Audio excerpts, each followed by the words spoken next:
Welcome in Monday Live, presented by Trey Humphreys, Old River Real Estate. Feels like a long time. Feels like it's been a minute since we've done this. As we took last Monday off. Appreciate everybody that's tuned in tonight. 2 weeks away from baseball season. Basketball team kind of keeps chugging right along. We're not all that far off from spring practice. It'll start up later this month. The spring game is going to be on March 28th this year. Everything gets moved up a little bit. We can go in any direction you want to go.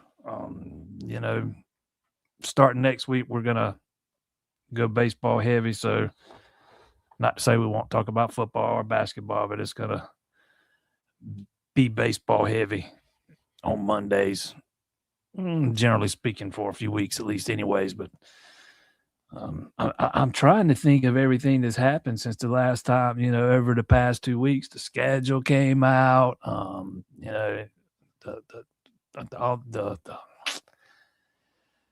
I think the last time we were here, Dabo hadn't even had his press conference yet with the Ferrelli stuff. Yeah, because that's just been over a week ago. So there's a lot of different directions we can go. And kudos to Dabo, man. That's where we're going to start. Somebody had to step up and name names and call out somebody specifically. All this vague BS is not going to do anything. And there's probably not anything going to, really majorly come of this thing, man. But somebody had to take the first step. There was, I think it was one of the higher ups at Georgia just recently. It was, not the AD, maybe the chancellor or the president or somebody was speaking publicly and talking about how, we need some rules in place. And if the NCAA is not going to step up and enforce rules that are already on the rule book, then we're going to have to, he's talking about the SEC, we're going to have to go out and create our own rules, enforce them ourselves, and hope everybody kind of follows suit. So that kind of gives you an idea of what some of these other schools are thinking. But, man, it had to start somewhere. Somebody had to call out somebody and name a school and name a coach. And again, kudos to Dabo for doing that. And he didn't just name the names. I mean, they got some documented stuff there, and now it's come out that Ole Miss did the same thing to a wide receiver at Fresno State. They've turned in their proof to the NCAA, so you got two schools that have turned Ole Miss into the NCAA. Again, I'm not hopeful there's anything or expecting some big, major punishment for Ole Miss or anything to come out of this. We've pretty much seen that the NCAA has kind of been stripped of all their real power. They are adamant about not letting basketball players who have played in the G League or the NBA, regain college eligibility.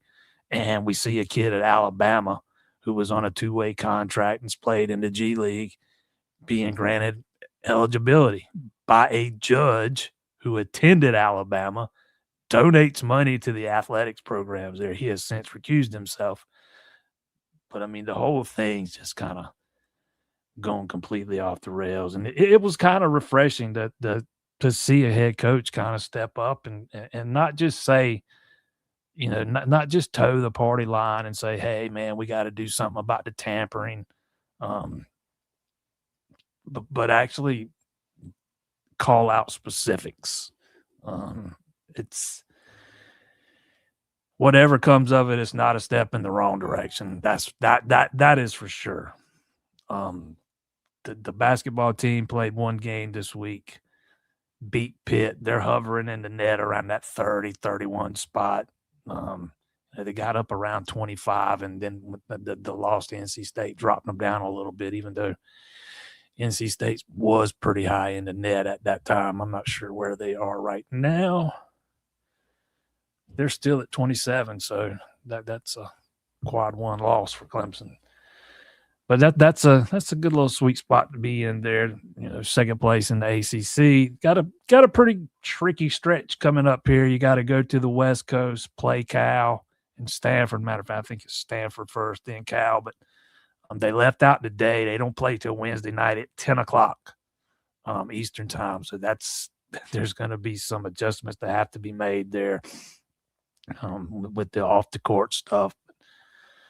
We'll see how they handle that little West Coast swing. And again, baseball season 2 weeks away.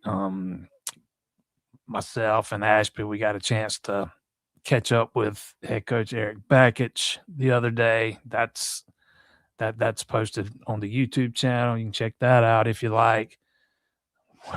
We actually had some audio difficulties, and for some reason, Coach Bakich couldn't hear Ashby, so it ended up just basically being a conversation between him and myself, but it's on the YouTube channel nonetheless.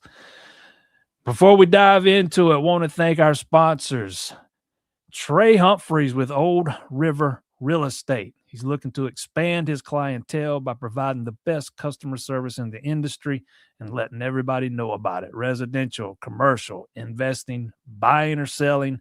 Trey would love the opportunity to help you. Give him a call today, 843-617-6548. The number is scrolling across the bottom of the screen.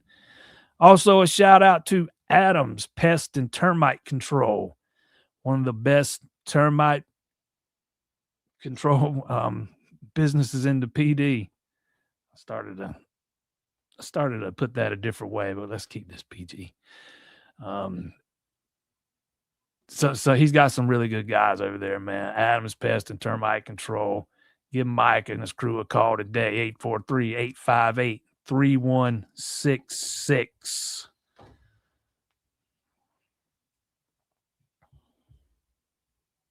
Did they say who the safety coach is? Nolan Kerner would be the position coach. Thomas Allen is kind of overseeing the whole secondary. Nolan Turner will be safeties coach. Mike Reed corners. Carrico Wright be the nickels coach. And Thomas Allen is the one out on the road recruiting for safeties, not Nolan Turner.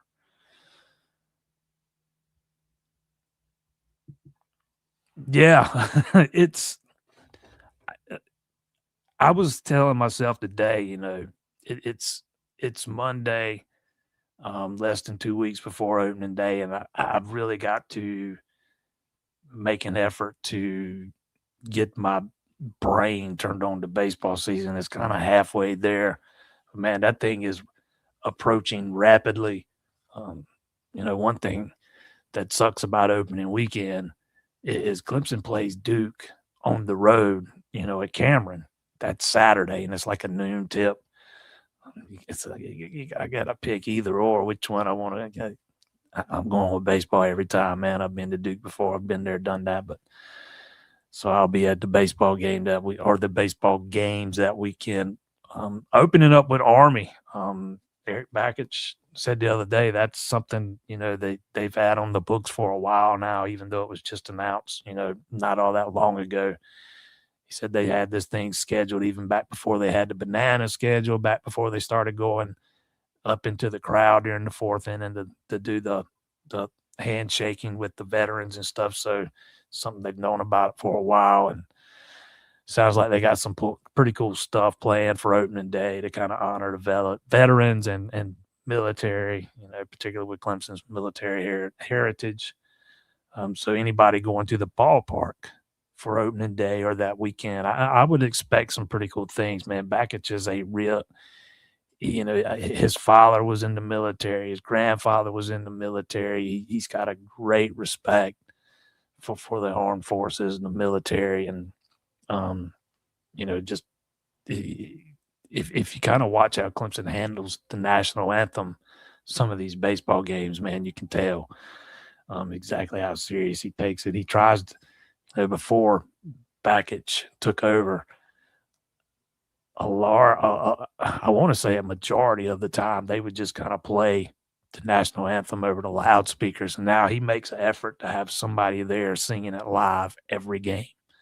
It's a rare occurrence that somebody's not standing at home plate singing the national anthem before a baseball game, every baseball game. So that'll probably be a cool series there. Bakich, I think it was in 2018 maybe, when he was at Michigan. They hosted Army for a 3-game set to open the season, and Army actually won one of those games, and 2 of them were really competitive. One of the games they lost was really competitive. The first one was a blowout, and they won game 2, and game 3 probably could have won either way looking at the box score. But yeah, there's probably not anybody out there that is looking forward to baseball season more than I am. You might be looking forward to it as much as I am, probably not more than I am. I'm a baseball guy, I always have been. That will always be where my heart lies.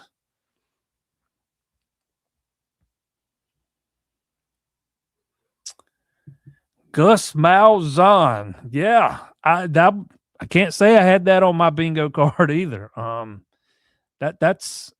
He's one of the more respected offensive minds, in the game. That's a blow for a Florida State program that's already dealing with their share of struggles.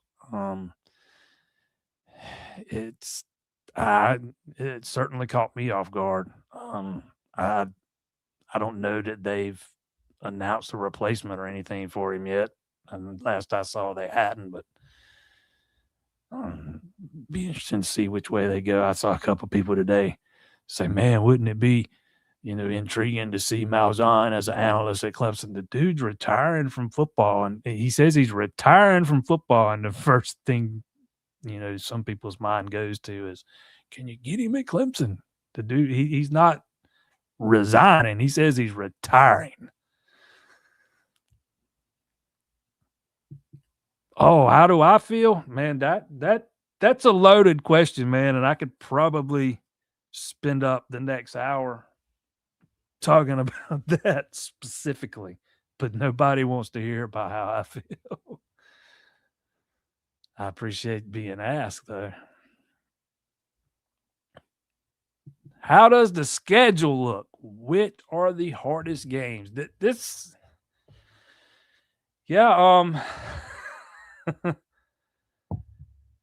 The schedule makers did not do Clemson any favors here. That's for sure. You get You get the opener against LSU, and we all know LSU and Clemson both wanted to move one of their cupcake games to week 0, so they'd both have a tune-up ahead of that game. But a bunch of teams asked to do that, and the NCAA denied all those requests. But that's the early line has Clemson as a 10.5-point underdog in that game. I mean, then you come home and you get Georgia Southern and North Carolina. But then you go on the road to Cal for a Friday night game. You got to go. You got a short week as is, and then you got to go to Cal. Schedule makers really not doing Clemson any favors there.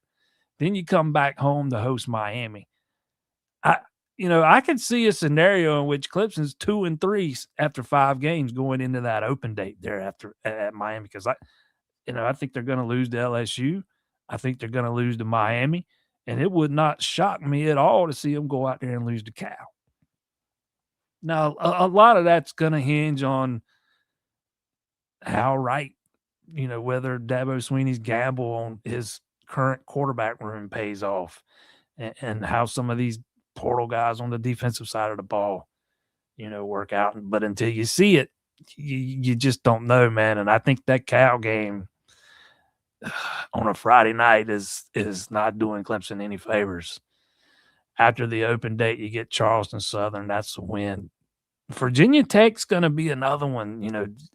James Franklin has completely flipped that roster. We'll see how good they are there in his first year. But either way, that's a game Clemson probably should win. Florida State's a game Clemson should win, even with it being in Tallahassee and on Halloween. Then you got to go to Syracuse for another potential Friday night game. The ACC is starting to make a habit of putting some of these bigger schools on Friday nights. Like, look at Miami's schedule. I think they got 3 Friday night games, if I'm not mistaken. Not sure what the thinking is there, but going to Syracuse on a Friday night, the Clemson's lost up there on a Friday night before. Then you come back home to Georgia Tech, who I think you can beat. I think you can beat Duke without, because they're screwed. They lost their 2 best players on offense at the 11th hour in Mensah and the top wide receiver there to Miami, and then back home to South Carolina. But man, with the questions at quarterback, I don't know that I see next year being a whole lot better than what this year was. You were 7-6 this year. I think if you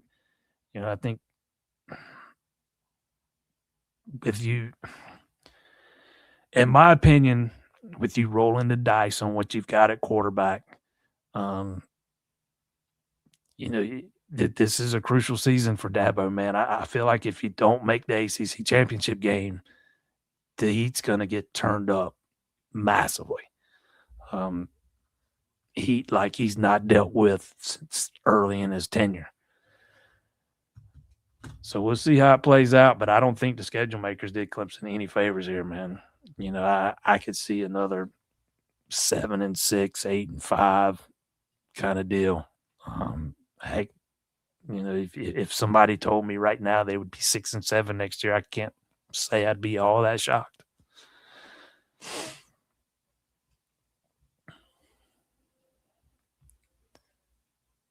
My early favorite to win the ACC would be Miami. I can go ahead. We don't even have to pick them until July, but I can go ahead and tell you that's who I'll be picking. Barring something crazy.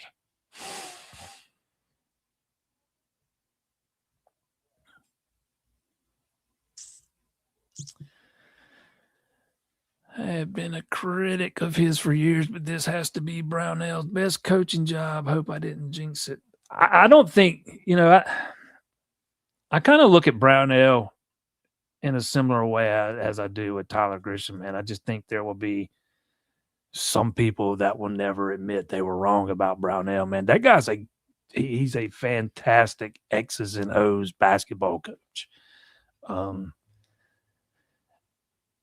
He just over that first half of his tenure at Clemson, he didn't get a lot of help from the university, from a commitment standpoint. They were playing in some of the worst facilities in the league.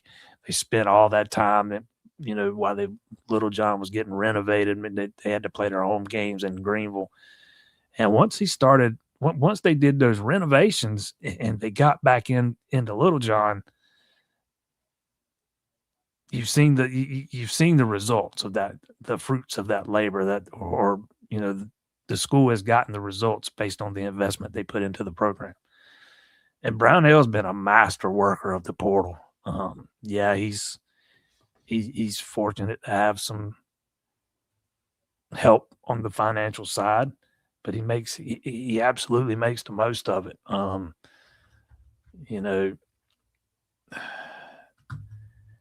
Everybody would probably like to see another deep run in the NCAA tournament. I'm not sure this is the team that's going to do it.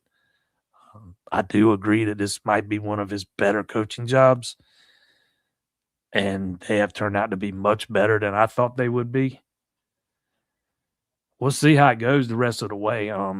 They play defense like their hair is on fire, man. That Justin Porter is so much better defensively today than he was back in November when the season started. But yeah, I don't think Brownell gets some of the due he deserves, man. Yeah, they got knocked out of the first round last year in upset fashion, but man, that when you lose a glue guy like Dylan Hunter, that close to the tournament, and they were already kind of scrapping there at the end of the season, going through a little bit of a slump, and then you lose that guy, and it's, you could just tell the wind was taken out of their sails. But I mean, he's been to the Sweet 16, he's been to the Elite Eight, and yeah, everybody will bring up the first round loss to Oakland, was it?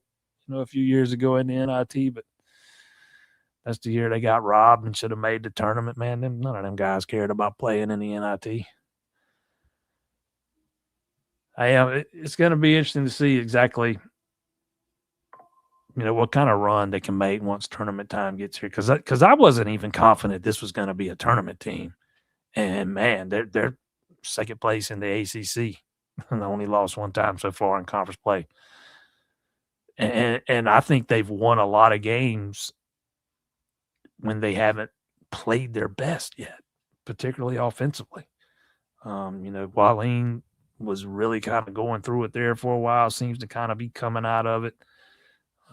Davidson's been a little bit up and down. If you can get, and same with Welling, if you could get a little bit more consistency from those guys, they can be even better than they have been.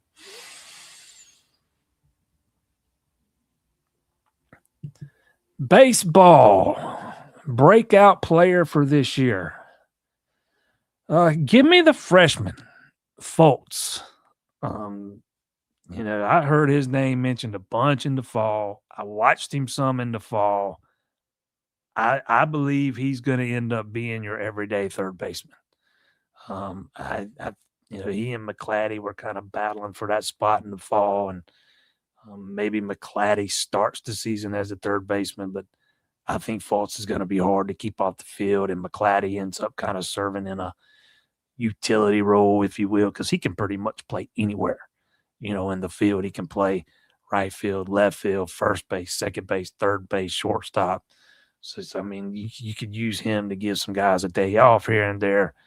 But, yeah, I think Fultz is probably that guy.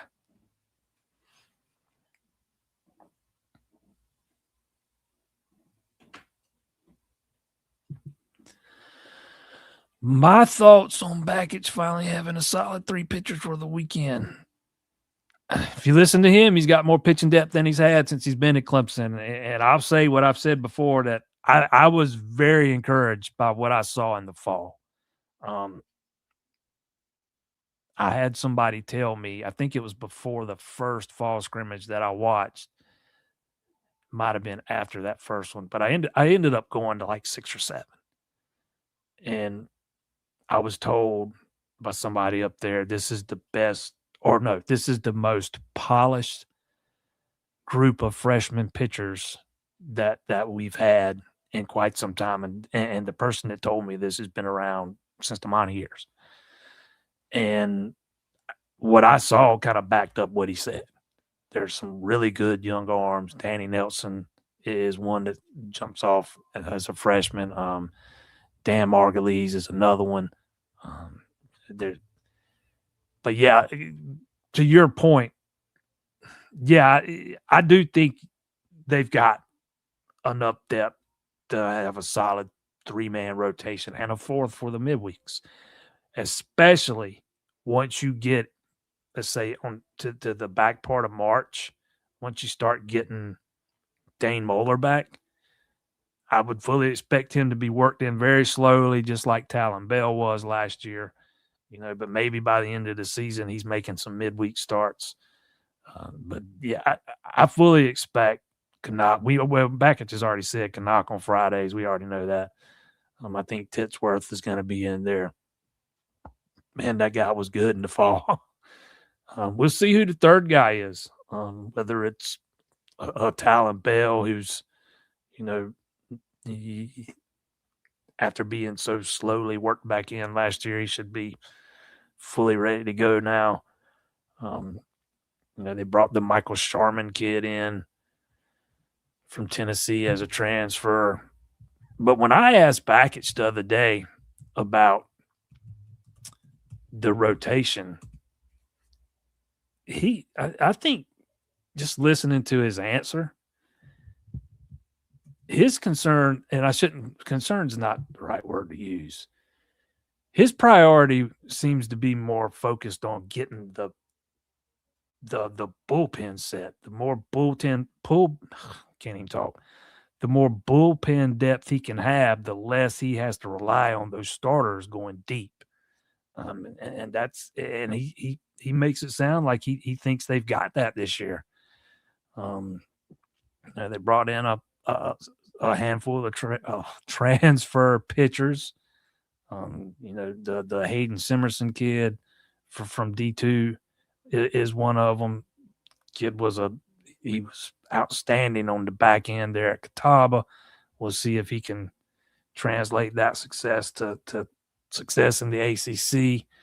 You got the VC kid they brought in from Alabama, although I would fully expect him to miss a little time after his arrest.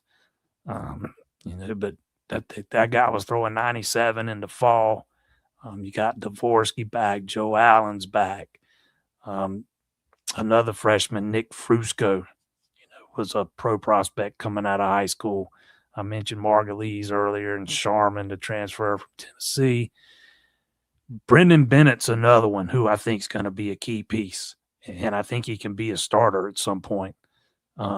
He's another one that was coming off Tommy John last year. I think he made 2 appearances, and they ended up shutting him back down. I watched him throw in the fall, man. He was lights out. You get McGovern back. He's fully healthy. He was kind of dealing with some stuff last year. Kissenberth will be in the same boat as Dane Moeller. He's coming off of Tommy John, or if I'm not mistaken, so he'll be worked back in slowly. Talked about Dane Moeller. Danny Nelson, right-handed flame-throwing freshman, man. He was 95, 96 in the fall. Eston Simpson, another freshman who was 95, 96 in the fall. Dylan Harrison's a two-way guy. He's a freshman. You might see him on the mound some. And last but not least, Dion Brown. By all accounts, that guy has taken a big jump. He was throwing 95 in the fall.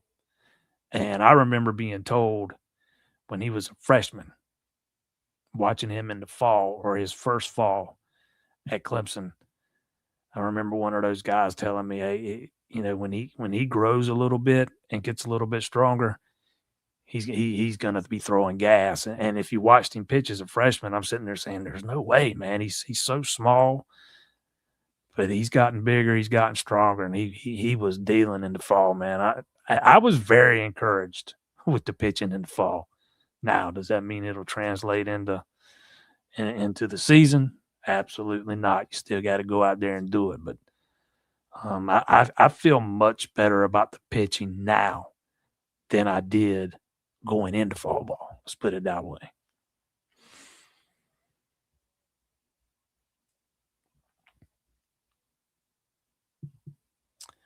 Ryan Williams made the statement that he didn't want to burn bridges with Ole Miss, but he was fine burning bridges with Dabo. The guy tried to extort Clemson, man. I mean, that tells you all you need to know about that guy.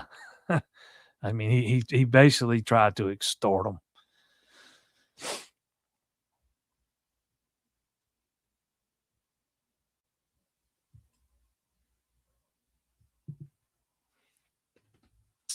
If the NCAA does nothing, all tampering words need to be removed from the bylaws, even if it's a slap on the wrist. It's one level 2 violation on Ole Miss records. Second will be more. Actually, tampering can be a level 1.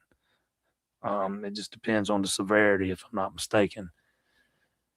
But yeah, I mean, if absolutely nothing comes of this, I mean,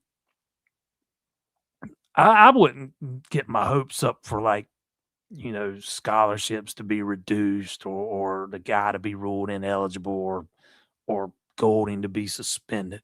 I don't think, to me, I'm kind of interested to see if they'll at least issue a public reprimand. You got to start somewhere and put them on probation, but now you're talking about 2 violations. And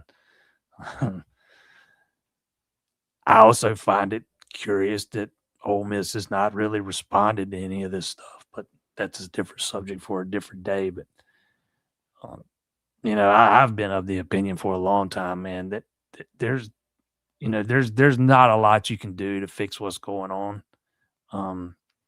Even if the NCAA does, try to impose some punishment, I would almost be willing to bet Ole Miss is going to sue, and they'll probably get slapped down pretty good and lose in court. And then if they don't do nothing, I feel pretty good about the chances of Clemson suing. So I mean, we're something's probably going to come out of this one way or the other.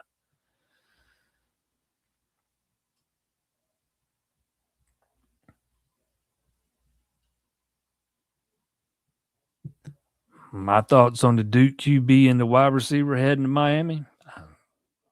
It's what Miami does, man. They go from one portal quarterback to the next. It's what they do. I don't know why any high school guy would ever commit to them, but it also just shows you how deep those pockets are there. There's a reason why Dan Radakovich is, pushing for the rev share cap to be done away with and let schools spend whatever they want to spend. That would almost guarantee you the same handful of schools outspending everybody else by a large margin every year. But outside of that, I mean, it's absolutely another example of tampering.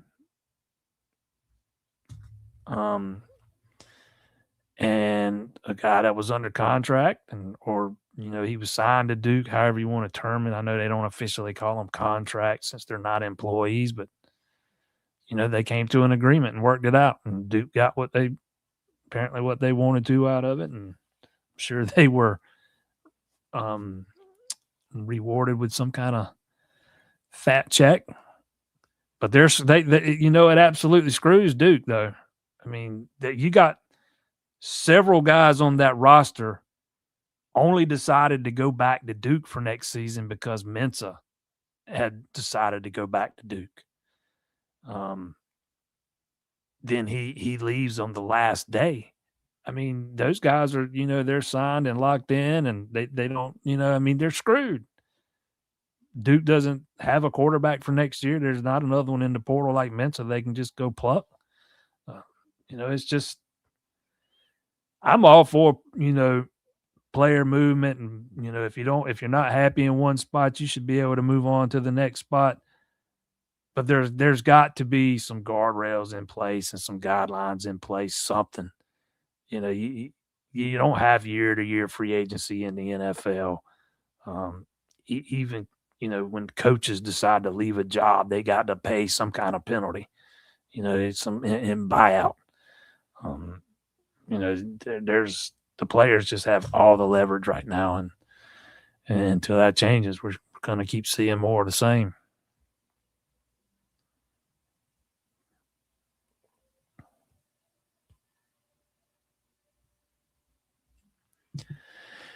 Interesting. There haven't been many coaches speaking in support of Dabo and asking them to speak up. The Fresno State deal was leaked by NCAA sources, and their coach and AD had no comment last I saw. Yeah, I wouldn't hold my breath waiting on coaches to start singling out schools, man.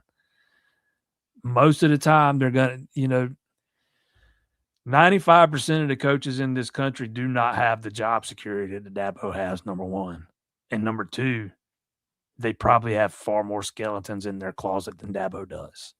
Like when Dabo went to that podium the other day, he knows that there's not going to be some school, providing text messages from him that he sent to a player already signed, not in the portal while he's sitting in an 8 a.m. class. They're just not going to have that. Does Clemson operate in the gray areas? Anybody that thinks they don't has their head in the sand and they're being naive. But, it's kind of like what he said. You got tampering 101, 201, 301. They might mess around in the 101 part, but I don't think nobody's going to have receipts on Dabo texting a guy that's not in the portal and that just signed somewhere else, and not to that degree. But I do think a lot of these other coaches do the same stuff, and if they come out publicly, it could come back and bite them.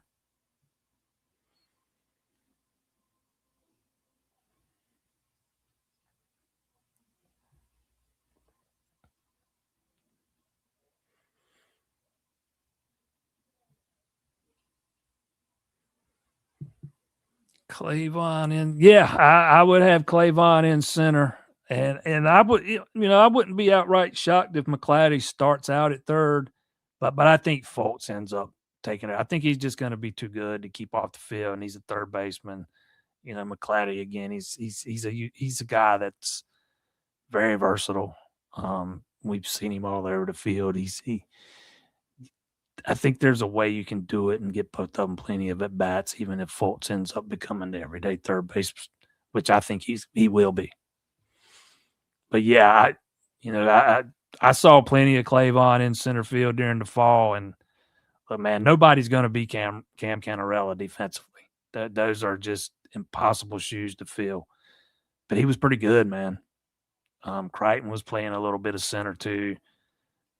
Both of them had like highlight reel catches out there during days I was there. Crichton played more left field than he did center in the days I was there, but Clavon was pretty solid, man. But I don't envy him having to, be the man that has to follow Cannarella out there.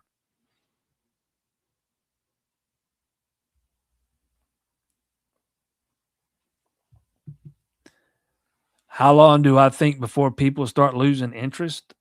If you go by the television ratings, people aren't losing interest. But I think if you look a little deeper, you'd probably find that people are starting to lose interest, man.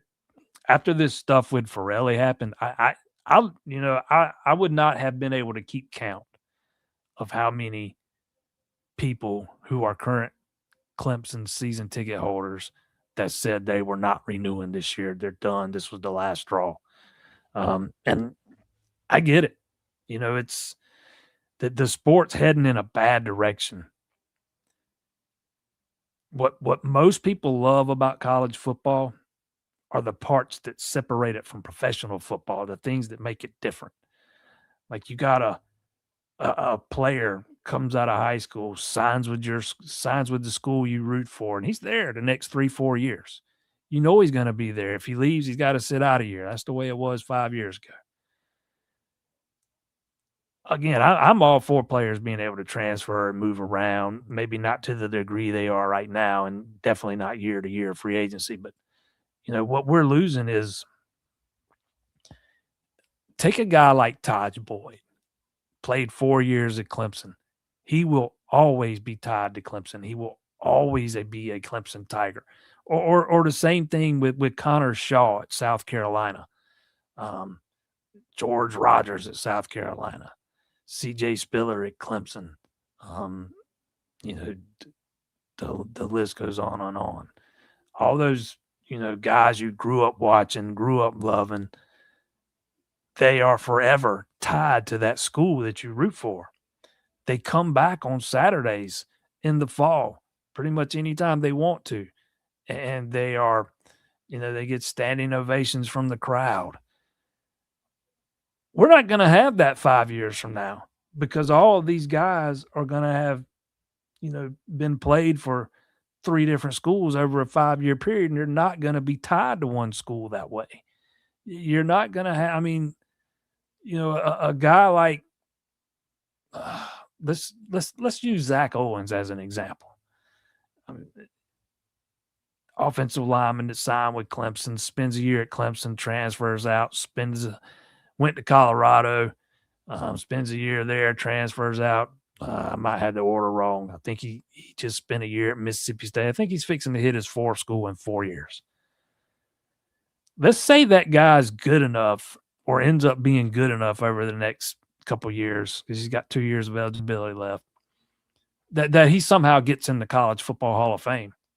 What school does he get enshrined under since he's only been at a school? No, he's been at no school.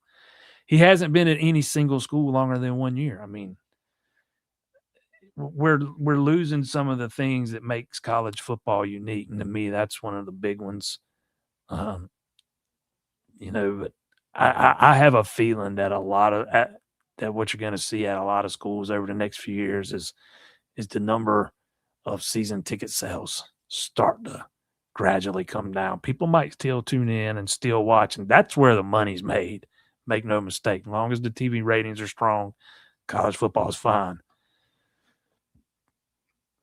But when you start seeing those season's ticket sales start to decline a little bit, you'll get an indicator because those are your true kind of homegrown loyal fans. And I would be very surprised if things stay the way they are right now. If you jump ahead 5 years, I would be very surprised if season ticket sales weren't down at a lot of schools across the board.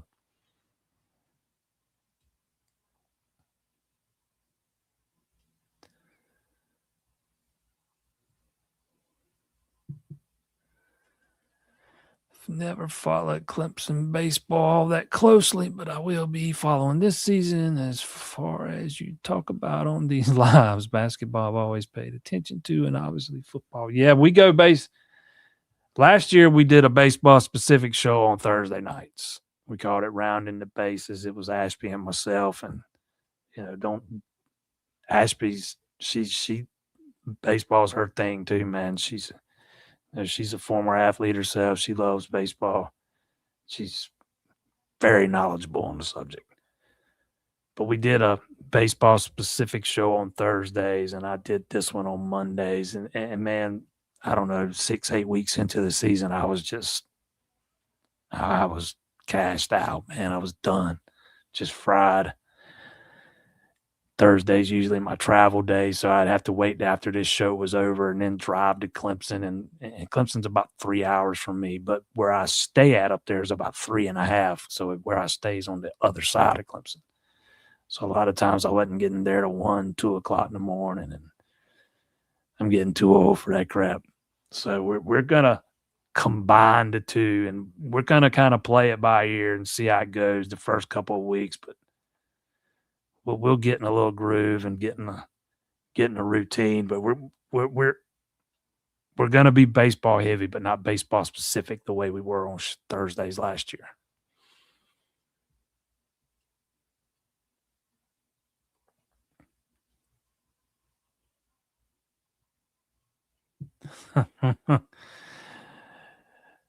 Hope you have better seats this year than when I saw you in Raleigh. Yeah, I'm not sure I'm going back to Raleigh to cover baseball anytime soon, man. That was an experience.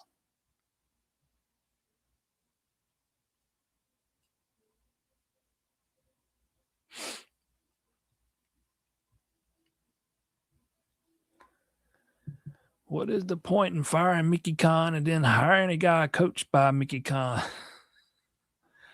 I don't look, man. I always thought Khan probably caught a little more grief than he'd earned. Somebody was going to be the fall guy for that secondary, man, and just based on some personal observations, I'm not sure Khan and Tom Allen worked all that well together. You know, but just because Nolan Turner came up being coached by Mickey Khan does not mean he can't be that he can't be a good football coach, man. I mean, I don't understand that thought process. It's like the people on here that think just because the new strength and conditioning coach spent some time with Joey Batson, he doesn't have his own ideas on how to coach or how to run a strength program. I can't wrap my head around that. I I don't really have an answer for you, other than to say I don't think they work that well together, and I don't think what kind of coach Mickey Khan is will be any indicator of what kind of coach Nolan Turner will be. And again, I mean, I think people are losing sight of the fact that Thomas Allen's going to be over the old secondary. It's set up a little bit differently than it has. They kind of went to that model late last year, and it's going to remain in place.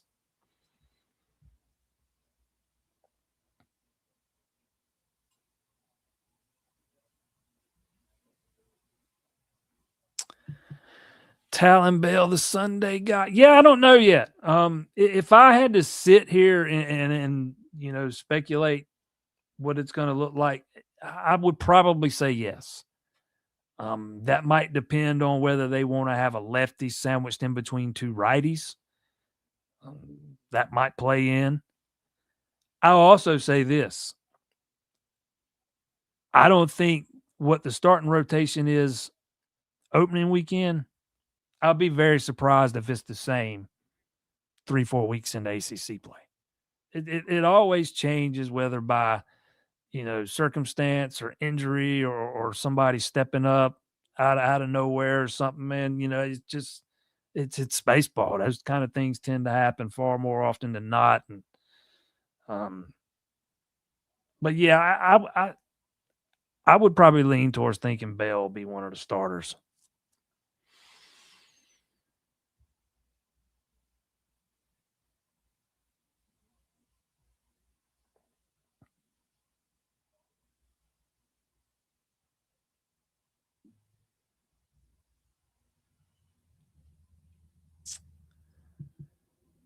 Yes, my Twitter account was hacked right before Christmas. I'm still not sure how it got hacked. Didn't click. I got a notification from Twitter like in the middle of the night one night, like at 3:30 in the morning or something like that, telling me somebody was trying to hack my account and I needed to change my password. I didn't see it until the next morning when I got up. So the first thing I did, get on Twitter, go and change my password. But obviously by then it was too late. The next day, I had been locked out of it. Somebody had took it over. Not only had I been locked out of it, but whoever took it over set up new two-factor authentication on it, so I couldn't get into. I mean, I emailed support, man, and a couple of times they asked me not to even email back anymore. There was nothing they could do because whoever took it kept the same. They didn't change the email. They were very slick about it. So if your support looking at it and it's still tied to my email, I should have access to it, right? Well, with the 2FA on it, not necessarily. So I kind of reserved myself to the fact I wasn't getting it back. I just reactivated an old Twitter account I was using. I had about 1,000 followers on it or something. I had been using that one, and whoever had took mine was pimping Bitcoin. Definitely not me. But I went about 10 days, 2 weeks without emailing support at all. And I said, you know what? I'm going to try it one more time. I emailed them, and a couple hours later, I got an email back saying we have disabled the two-factor authentication on it, and you can get it back now. And sure enough, I got it back, and it's a relief, man, because I do a lot of work stuff through my Twitter account. I don't post on Twitter a lot, but man, I use the DMs a lot. And I wasn't the only one.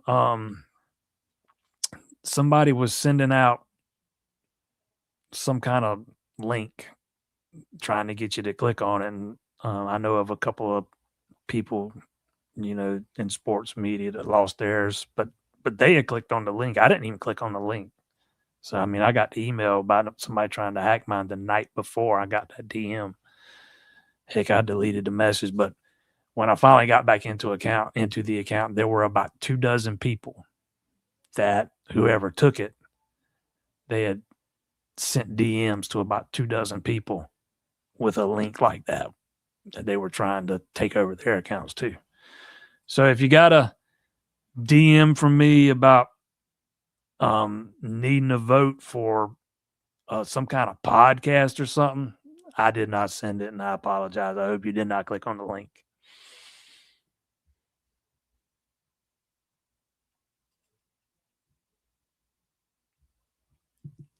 With Farrelly, they beat Cal. Yeah, I don't know. I don't think one player makes that big a difference. If they lose to Cal, I don't think it'll be because of a linebacker.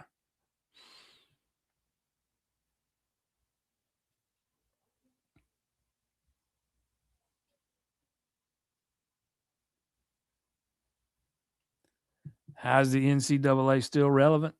Because March Madness is one of the biggest. It is the biggest moneymaker for the NCAA, and they still run that thing. But I mean, we've seen example after example of the NCAA losing their grip on how much enforcing they can actually do with some of this stuff. Let's look at basketball. Again, you go back to the kid that's playing for Alabama right now, who was ruled temporarily eligible by a judge who went to Alabama, donates to Alabama. Anybody see a problem with that besides me? But the NCAA has come out and said, we will not grant eligibility to any of those guys. If you sign professional contracts, G League, NBA, two-way deals, you're done. They get sued, man. I mean, it's people can blame the NCAA all they want, but this is not, I guess in a way it is because they refused to give an inch, a decade ago when they were making so much money, but they're not the ones granting eligibility to these basketball players. They're not the ones that implemented the Wild Wild West. Heck, from my understanding, the NCAA worked on NIL regulations for like 2 years. And then when they lost that lawsuit, and it was unanimous, I mean, they got bitch slapped by the Supreme Court.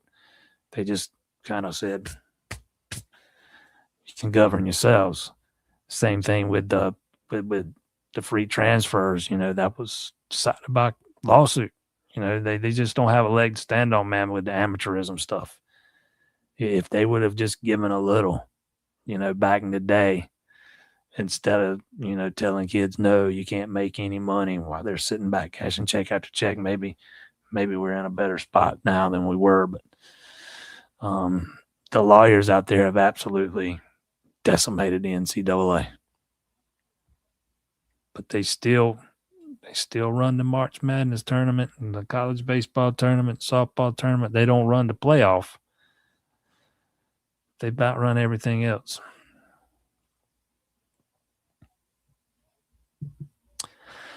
I don't get the pessimism about this year. Allen has more of what he wants, even if not loaded with elite smarts. Who knows? But he's got talent to work with, every chance to improve. 9-3. I'm not that optimistic. I'm in that show me phase. I kind of bought into this team last year, and like everybody else did, I'm not sold on what they've got at quarterback. I do believe that if anybody can get one of those guys ready, in time, it's Morris. But I'm not a big fan of the Morris hire. I feel like it's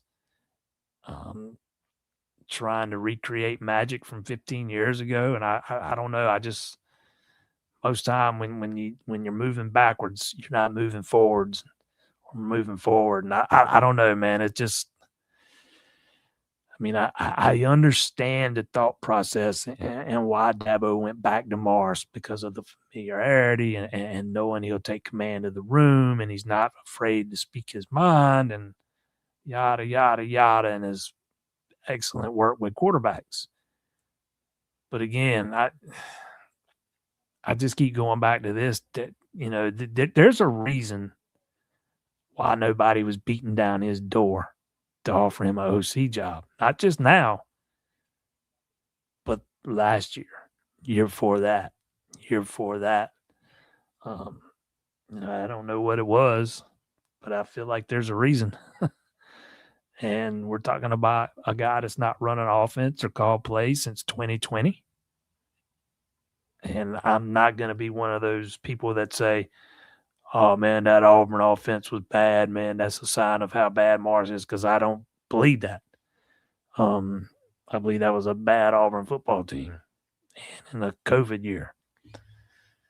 But I'm just not a fan of trying to strike gold in the same place twice, or strike oil in the same place twice after you dried it up the first time. But like I said last week, the week before last, and the week before that, I have been wrong many times before, and I might be wrong on this, but I just feel like there were better options, and I feel like Clemson needed to get a quarterback out of the portal. I understand why he didn't, but it doesn't change my feeling that they needed to do it. I think Dabo's 100% right. If they take a portal quarterback, I think they're losing two of those guys still in the room.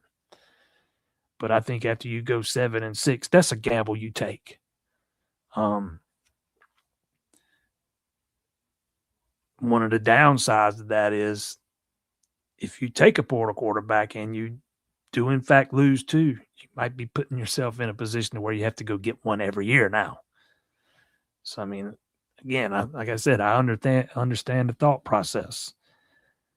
But I'm not sure Clemson's good enough at quarterback, to compete for an ACC championship. I like what they've got at the skill spots at receiver. I like what they've got at running back. And I got questions about the offensive line. The fact that they wanted to add a starting tackle to that group tells you they're not 100% confident in what they've got either. I'm not convinced they didn't need to go find a center. I just haven't seen enough from Harris Sewell to convince me he's gonna be that guy. But we'll see how it all plays out.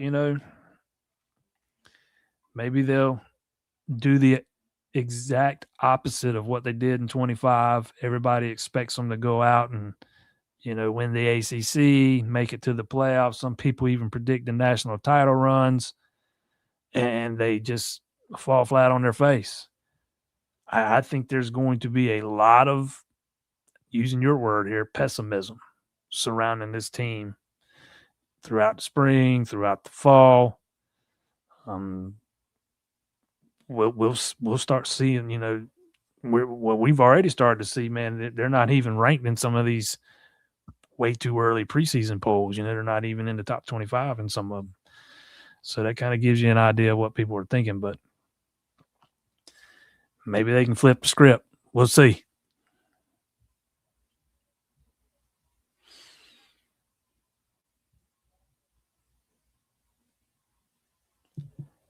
How many quarterbacks does Dabo and Morris end up giving meaningful snaps to? I think if you've got more than one quarterback, you don't have any. That I am a big believer in that saying.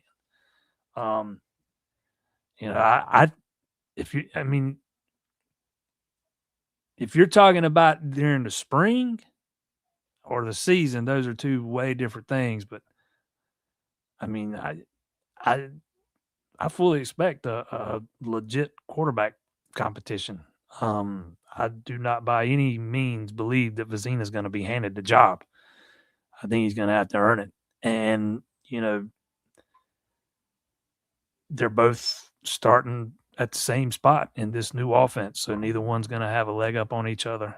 And from that regard, but if you don't have if you do not have a clear and decisive starter by game one, they might be in more trouble than I think they might be. To me, that would be a bad sign.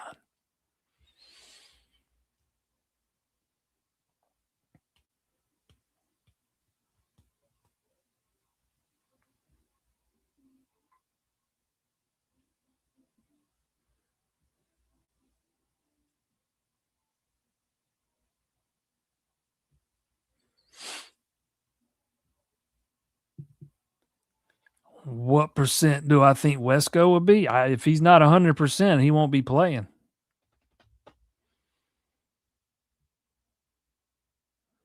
I would fully expect him to kind of be limited in the spring and then be cut loose in the fall.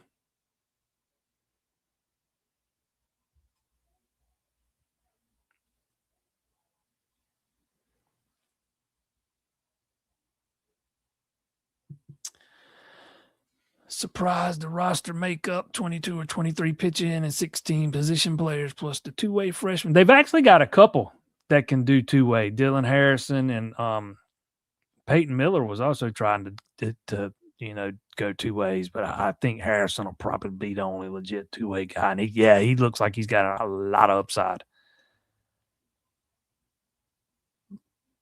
But you can't ever have too many pitching, man. I that's it. Year after year since, and even going back to before Backage, that's kind of been the Achilles heel. They just kind of run out of pitching. Yeah, if you win this game in the regional or that game in the regional, you don't need quite as much pitching, but at some point you're going to need it. And in crucial times, they've not had it. Whether last year they dealt with some injuries. I mean, they had guys banged up that people on the outside didn't even know were banged up. But no, I am a big believer in the fact that you can't have too much pitching. You get up to 22, 23, like you're saying here, man, that just gives you more options for when somebody you're dependent on doesn't, meet the expectation you have in place. You got somebody else you can go to. To me, that's that what they've got there is about the sweet spot. Now we'll still got to go out there and produce, and I do believe that if they want to have the type of season they want to have, they're going to have to get some production from at least one of those freshman arms, maybe even two or three.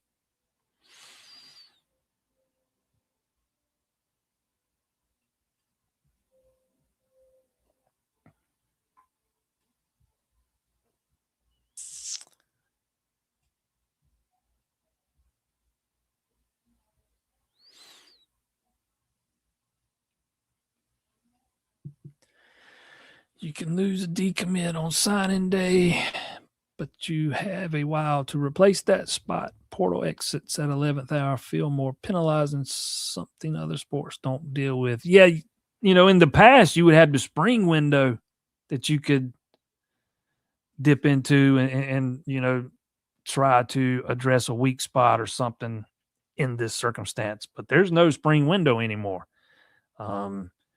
What's in the portal now is what's going to be in the portal come to spring, unless a grad transfer decides to jump in. When this all went down on the last day of the portal window, I remember looking I think it was one day that weekend, and I've seen so many people being critical of not going and getting another linebacker, but Clemson needed they thought they needed a starting caliber linebacker, a guy they could slide out there beside Sammy Brown. Farrelly gives you that. I didn't see another guy in the portal that weekend, that even came close to being what Farrelly would give you. If you're going to go out and try to land a guy who you think's probably a reserve at best, you're best off rolling with you get what you have and maybe spending that money that you would have spent on that linebacker elsewhere.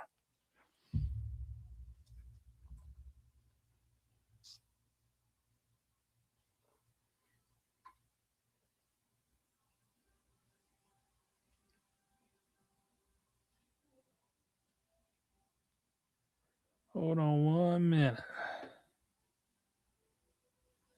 I got to respond for this.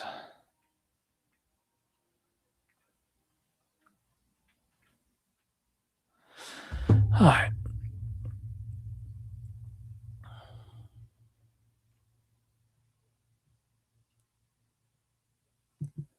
Who is the starting quarterback versus LSU? I don't know. I don't. I am not inclined to say that Vizina is the shoe-in. I would probably certainly label him as the favorite since he's been around a little longer. And a lot of that's, Denson's going to have something to say about that himself. Because again, I believe there's, just based on what I've heard, and heck, even Dabo said it himself, that there's going to be a quarterback competition. It's not going to just be handed to Vizina because he's been there longer. I'm not convinced, that Denson is capable of beating him out just yet. I fully believe that the competition will probably go into the fall. If Denson can take that, that kind of jump that he needs to take in the passing game, you might have a legit competition come to fall. But he's got some work to do on his passing mechanics and some other stuff when it comes to the passing game to get where he needs to be. That while again, I'm not the biggest fan of the Chad Morris hire, one thing he can do is develop quarterbacks. And, it's like he said at that presser, Friday before last. He was talking about the quarterbacks. He said, it is my job to develop those guys. And he seems pretty comfortable with, what he's got to work with. So, but if I had to make a prediction right now, I mean, I would lean towards Vizina just based on him having been there a little bit longer and knowing where Denson is as a passer right now. But there's still a lot of time between now and August, and there's a lot of things that can change between now and then.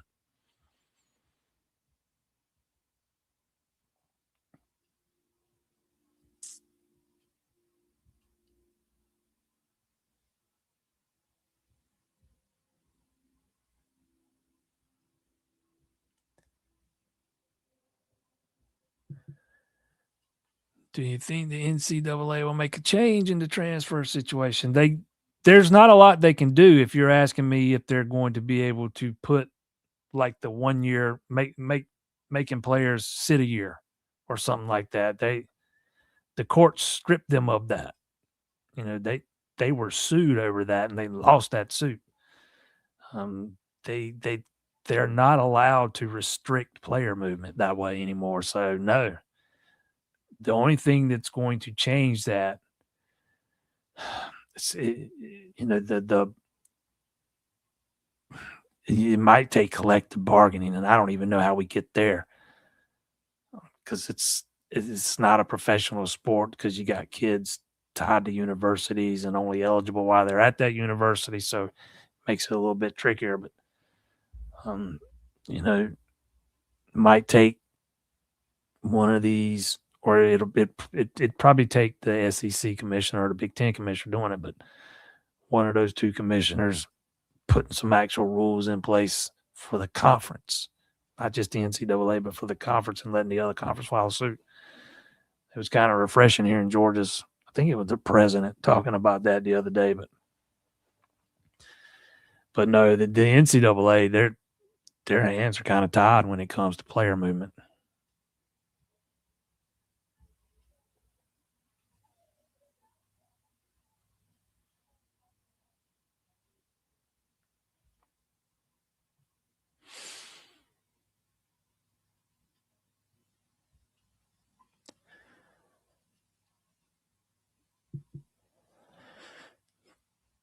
Do you see players in schools taking a playoff or bust attitude, and a lot of players refusing to play in bowls or water down attendance and ratings eventually suffer? I think we're already in the playoff or bust mentality.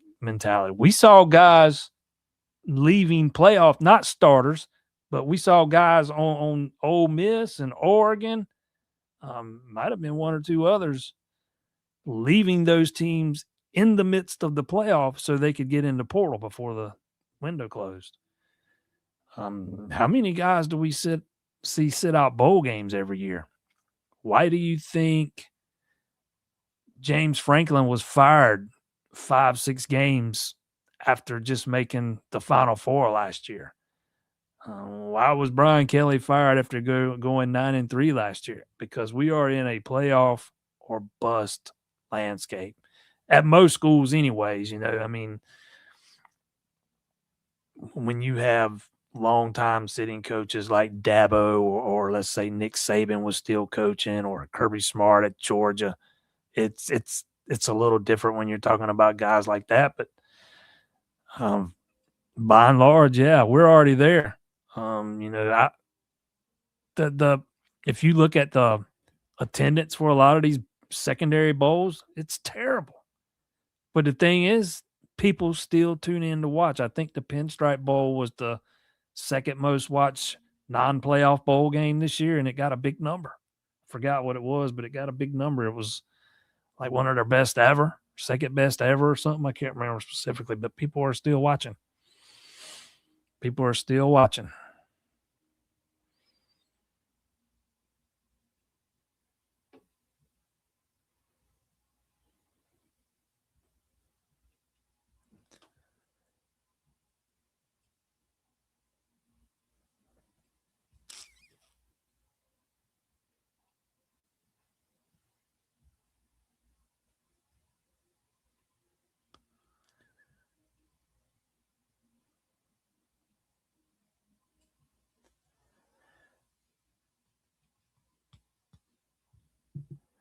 My biggest question about the Morris hire is if, like Dabo, he's ready for this new era of college football. I'm not too worried about that part of it. He's not even going out on the road recruiting. They're sending Taj out to do that, which I think is a good idea.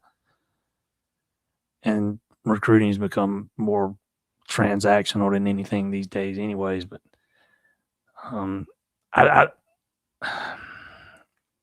I'm a little bit torn when it comes to the part about. I don't think the game's passed him by or anything like that. I mean, he's a very smart dude. He's a very bright offensive mind. And I can guarantee you he's kind of stayed current with his scheme and stuff. So I don't really worry about the on-field stuff or the scheme or anything like that. I do worry about him not having been a play caller in 5 years. I also worry about some of these recruits not even knowing who the heck Chad Morris is, even though he's not out on the road recruiting. They're still going to want to know who the offensive coordinator is.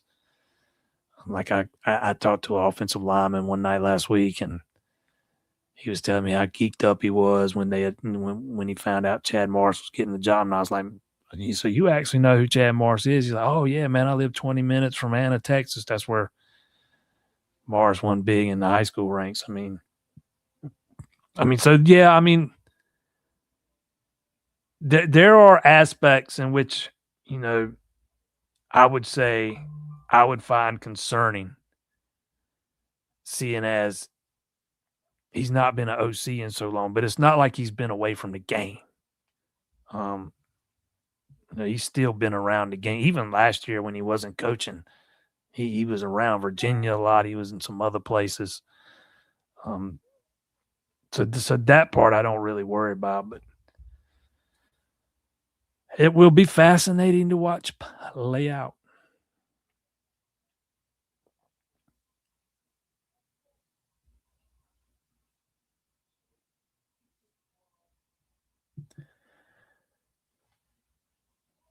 Do you see an NFL draft pick?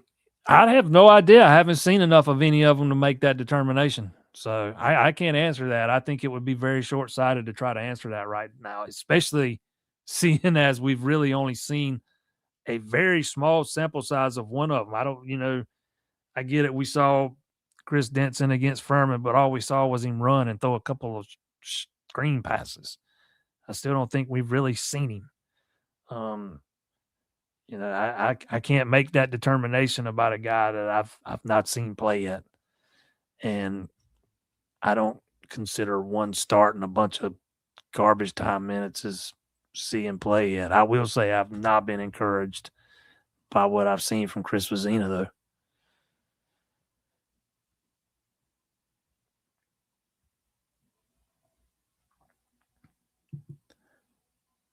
I have not heard anything about Logan Brooking moving to linebacker.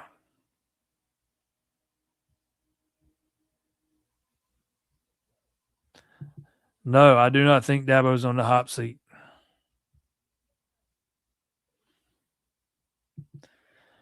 I've been watching for a while. Shame on you, man. Shame on you.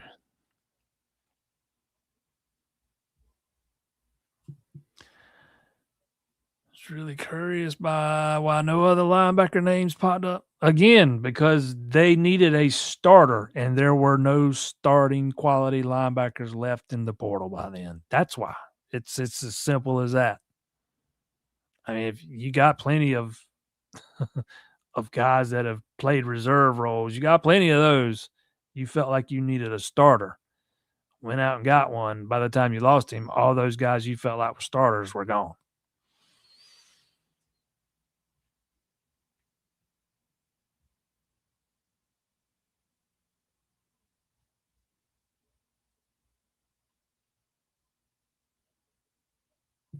Dabo's calendar change idea did not get much traction from Clemson or nationally because it wasn't the story.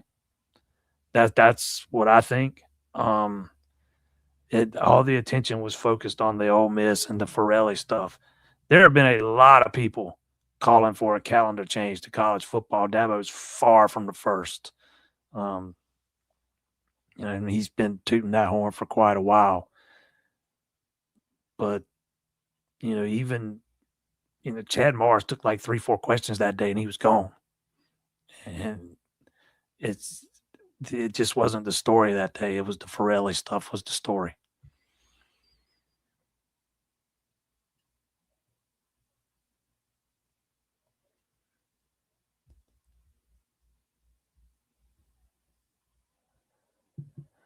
I think the linebacker we got from Alabama last year has a chance to be good. I know he came in with a torn ACL.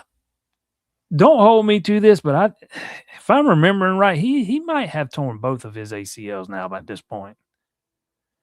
I think last year was the second one. So I'm kind of in the show me phase on I got to see it first. I think you're probably looking at Kobe Alexander as the starter.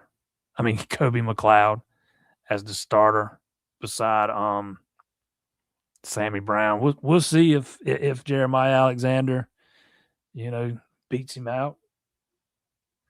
McLeod played a lot more at will than Alexander did last year, so he's got more experience there. We really mostly only saw Alexander when they went to 3 linebacker looks. That's another one where we'll see a position battle. Do I think Alexander will move to defensive end? No. I think if that was something they were going to do, they'd already done it. No, I don't misunderstand. I'm not saying he's torn one since then. I'm saying I think that was his second one. I think he's torn both of them now during his high school career, or either I don't know. Seemed like somebody told me that. Again, don't hold me to that. I might be wrong about that. But I watched him work out at camp last summer, and he was fun to watch. Absolutely, but he's listed at 225 right now. He needs to certainly add a little bit of bulk.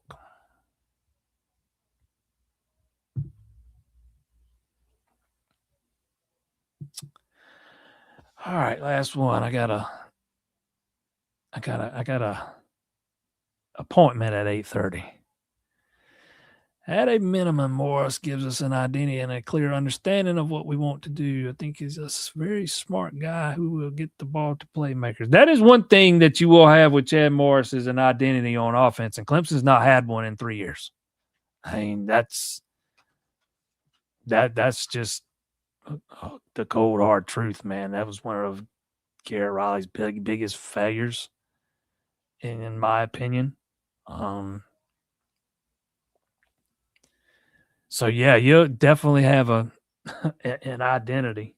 He kind of told you what he wanted it to be in his press conference. He wants to be a 2-back system that takes 3 deep shots every quarter of at least 25 yards. Let's chart it. Let's do it. But yeah, they'll definitely have an identity. Again, I'm not sold on the quarterbacks. I love what you got at receiver. I love what they got at running back. Wish they'd have been able to hit on a tackle in the portal. And again, I was of the opinion they needed a couple of offensive linemen. You know, I also think there's a lot of really good players in that offensive line room, but they're young, they're inexperienced, and I don't know how many of them are going to be ready. Of the 6 that just came in, I would probably give Chance Barkley the higher odds. We'll see where Easton Ware is after missing pretty much all of last season. He's a guy I thought would probably be into 2 deep last year. It's not like they don't have any options, but man, the thought of Harris Sewell at center kind of just that's terrifying.